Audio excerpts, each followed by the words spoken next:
قرآن مجید میں 5 جگہ اللہ کے حق کے بعد فوراً والدین کا حق ہے. وَقَضَىٰ رَبُّكَ أَلَّا تَعْبُدُوا إِلَّا إِيَّاهُ وَبِالْوَالِدَيْنِ إِحْسَانًا. تیرے رب نے فیصلہ کر دیا ہے کہ اس کے سوا کسی کی بندگی نہیں کرو گے اور والدین کے ساتھ نیک سلوک کرو گے. اللہ کے حکم کے بعد، اللہ کے حق کے بعد والدین کا حق ہے. سورہ لقمان میں انشکر لی ولوالدیک، شکر ادا کرو میرا بھی اور اپنے والدین کا بھی. اور سورہ بنی اسرائیل میں تو کیا تفصیل آئی ہے. اما یبلغن عندک الکبر احدہما او کلاہما فلا تقل لہما اف ولا تنہرہما وقل لہما قولا کریما واخفض لہما جناح الذل من الرحمۃ وقل رب ارحمہما کما ربیانی صغیرا. اگر تمہارے والدین میں سے ایک یا دونوں تمہارے پاس بڑھاپے کی عمر کو پہنچ ہی جائیں، انہیں کبھی اف تک نہ کہنا، دل نہ توڑنا ان کا، چھاتی چوڑی کر کے بات نہ کرنا، ان سے کندھے جھکا کر بات کرنا، ادب سے گفتگو کرنا. قل لہما قولا کریما واخفض لہما جناح الذل من الرحمہ، اپنے کندھوں کو جھکا کر رکھنا. اور پھر کہنا، اللہ سے دعا کرنا، رب ارحمہما کما ربیانی صغیرا، پروردگار میرے ان والدین پر رحم فرمائیو جیسے کہ انہوں نے مجھے پالا تھا جبکہ میں چھوٹا سا تھا. تو خاندان کے نظام کو مستحکم کرنے کے لیے 3 ڈائمنشنز ہیں. جیسے ایک کمرہ ہے، چوڑائی ہے، لمبائی ہے، اونچائی ہے. پہلے تو شوہر اور بیوی کے درمیان بانڈ آف لو. اب یہ شوہر اور بیوی پیرنٹس بن گئے ہیں، والدین بن گئے، اولاد آ گئی. سیکنڈ ڈائمنشن ایڈ ہو گئی، ادب، عزت. اور بہن بھائی ہے، اخوت، جس کو کہ وہ کہہ رہا ہے جی ویلز بھی، فریٹرنٹی.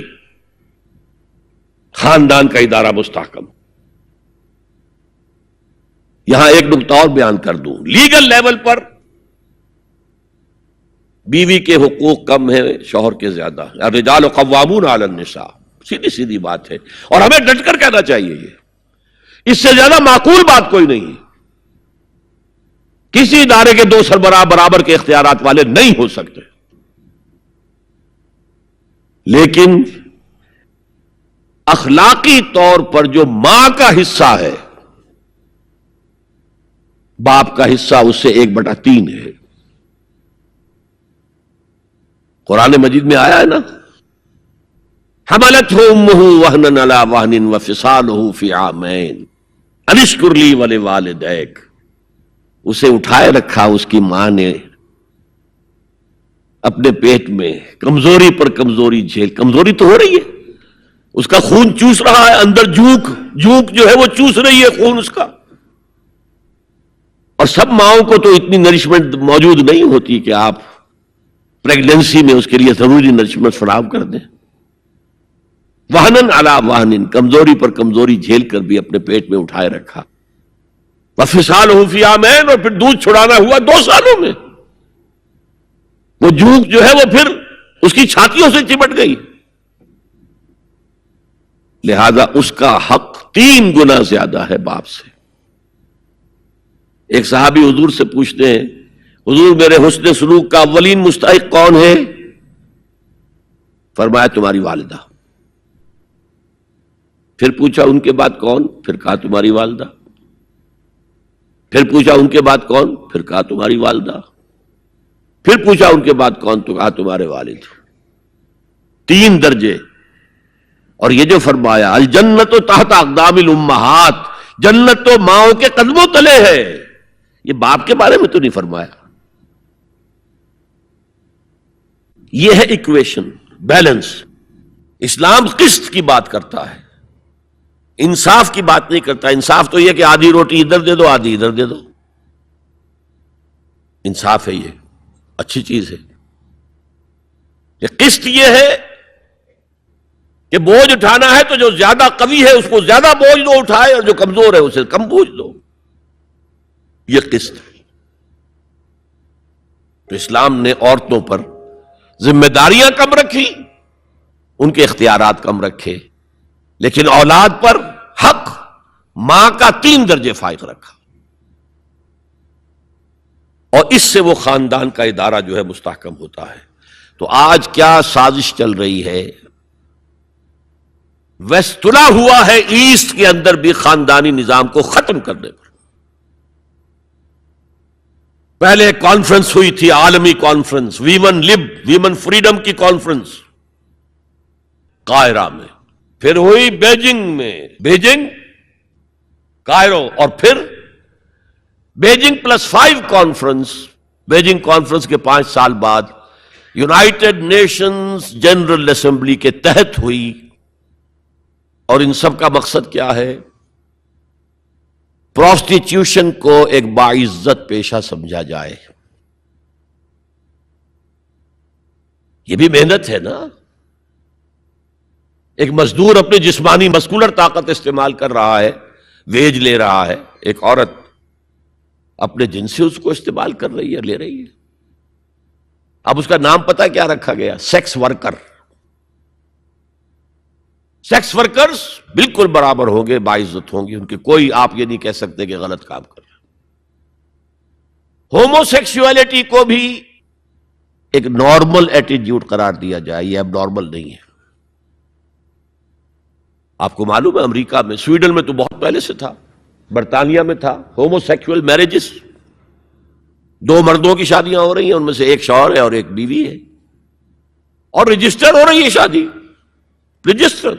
اب امریکہ میں بھی شروع ہو چکی ہے، کئی اسٹیٹس میں، کیلیفورنیا سے شروع ہوئی ہے، جو ہالی ووڈ اس کا گھر ہے۔ نمبر 3، طلاق اور وراثت میں مرد اور عورت برابر ہونے چاہیے، جب عورت چاہے طلاق دے دے۔ یہ نقشہ ہے جس کا نام پتہ کیا رکھا ہے؟ Social engineering program of the United Nations organization. یہ نیو انجینئرنگ ہے معاشرے کو، جیسے کہ کہا رومی نے، گفت رومی ہر بنائے کوہنا کا باداں کنند، تو نہ دانی اولا تعمیر را ویراں کنند۔ رومی نے کہا کہ جب بھی کبھی کوئی نئی تعمیر کرنی ہو تو پچھلی تعمیر کو گرانا پڑتا ہے۔ یہ نئی سوسائٹی کی انجینئرنگ کیسے ہوگی جب تک کہ پرانی سوسائٹی ختم نہ ہو؟ عظیم فتنہ ہے یہ social engineering program of the United Nations organizations general assembly. یہ دجالی فتنے کی وہ سب سے نچلی سطح ہے جو ابھی عالم اسلام کے اوپر پوری طرح نہیں آئی۔ اگرچہ عالم اسلام کی ایلیٹ اکثر و بیشتر اس رنگ پہ جا چکی ہے، مغربی ویلیوز اور مغربی تہذیب کے اثرات آ چکے ہیں، لیکن ابھی نچلی سطحوں پر درمیانی طبقوں میں کچھ نہ کچھ مشرقی اقدار ہیں، کچھ شرم و حیا کی قدر و قیمت ہے، عصمت و عفت کی کوئی قدر و قیمت ہے۔ اور اصل میں یہ یہودی پروگرام ہے، تمام انسانوں کو حیوان بنا دو، اور حیوانوں کو ایکسپلائٹ کرنا ہمارا حق ہے۔ انہوں نے جو نام دے رکھا ہے پوری دنیا کو، گوئمز اینڈ جینٹائلز،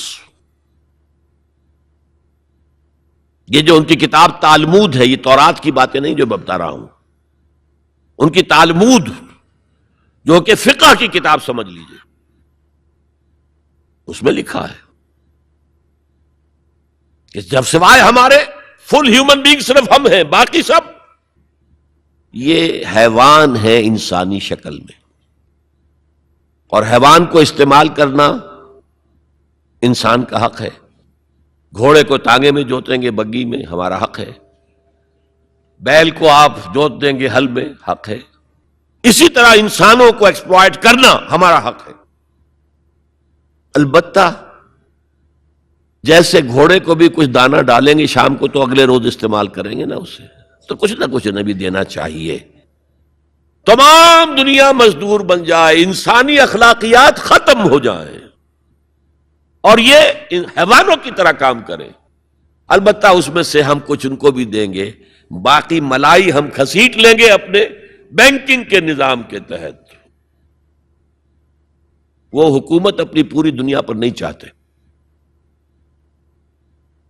اصل میں یہ بات آئی گئی ہے تو عرض کر دوں وہ کولونیلزم ختم ہو چکا ہے کہ انگریز یہاں آیا تھا اور ڈچ کہیں پہنچ گئے تھے، انڈونیشیا، سماٹرا، جاوا، اور کہیں فرانسیسی آ گئے تھے، شام پر اس کا اور الجزائر پر اس کا قبضہ تھا. یہ تھا ڈائریکٹ کولونیلزم. اب اس میں ہوتا کیا تھا؟ وقتاً فوقتاً بغاوتیں اٹھتی تھیں، لوگ مارتے تھے ان کو، یہ ان کو مارتے تھے. انہوں نے کہا یہ بستر تو لپیٹ دو، ایک نیا کولونیلزم شروع کر دو. ورلڈ بینک 1950 میں قائم ہو گئے. ہمیں آم کھانے ہیں، پیڑ گرنے سے کیا فائدہ؟ براہ راست حکومت کریں گے تو ریزنٹمنٹ ہوگی، وہ ہمیں ماریں گے، ہمیں بہت خرچ کرنا پڑے گا انہیں دبانے کے اوپر. کیا ضرورت ہے؟ پوری دنیا کو ایک گلوبل اکانومی کے شکنجے میں لے آؤ. World bank and IMF، international monetary fund, ان کے شکنجے میں کس لو. بس سب کام کریں اور وہ بھی کھائیں، کچھ کھائیں تبھی تو اگلے روز کام کر سکیں گے. لیکن یہ کہ ہم کھینچ لیں گے. وہ جو سونے کی چڑیا تھی، اگر ہم ایسے ہی سونا کھینچ لیں اپنے گھروں میں بیٹھے ہوئے تو ہمیں کیا ضرورت ہے وہاں جائیں اور ان کو ماریں اور وہ ہمیں ماریں. یہ ہے یہود کا سوچ. ہاں، گریٹر اسرائیل وہ بنانا چاہتے ہیں، اور ایک ہی سبب ہے عراق پر حملے کا، ایک ہی سبب ہے. It's the beginning of coming into existence of greater Israel. Sharon نے کہہ دیا تھا، یاد ہوگا شاید، ان قریب عراق پر ہمارا قبضہ ہوگا. گریٹر اسرائیل میں عراق شامل ہے. پہلے کہتے تھے دریائے فرات تک، اب کہتے نہیں، دریائے دجلہ تک، ٹائگرس تک، یوفریٹ سے آگے بڑھ کر تاکہ سارا جو بھی زرخیز دوآبا ہے وہ بھی ہمارے قبضے میں آ جائے. تو یہ تیسرے لیول کے اوپر جب انسان حیوان بن جائے، جب اس کو کوئی فرق کرنے کی ضرورت نہ ہو کہ یہ بیٹی ہے اور یہ بیوی ہے، کیا ضرورت ہے؟ حیوان کوئی فرق کرتے؟ جب ہم بھی حیوان ہی ہیں.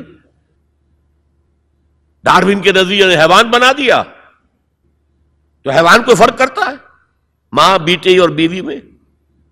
ہم نے خامخواہ اپنے اوپر قدغنیں لگا رکھی ہیں. گو ہیڈ، جس طرح بھی چاہو اپنی سیکشول ارج کو پورا کرو. زنا تو ان کے ہاں پہلے بھی جرم نہیں تھا، زنا بالجبر جرم تھا. اس تیسرا معاشرتی اور سماجی نظام کا معاملہ ہے کہ جو اس وقت ان کا ٹارگٹ ہے. اسی لیے میں نے اسے اپنی آج کی پوری گفتگو کا عنوان بنایا. سمجھیں کیا خطرات آ رہے ہیں، اپنی قدروں کی طرف پلٹیں. اس دور میں سب مٹ جائیں گے، ہاں باقی وہ رہ جائے گا جو قائم اپنی راہ پہ ہے اور پکا اپنی ہٹ کا ہے. ہمارے لیے اسوہ ازواج مطہرات ہیں، ہماری خواتین کے لیے. ان کا اختیار کیا جائے، ان کا نقش قدم پہ چلا جائے، اور پورے سماجی نظام کو، پورے معاشرتی نظام کو ان اقدار پر اٹھایا جائے کہ جو قرآن مجید نے ہمیں دی ہیں. یہی ہمارے لیے نجات کی راہ ہے. هي الحلقات تحفظني بآيات من القرآن، هي الحلقات تملأني بحب المصطفى العدنان، هي الحلقات تحفظني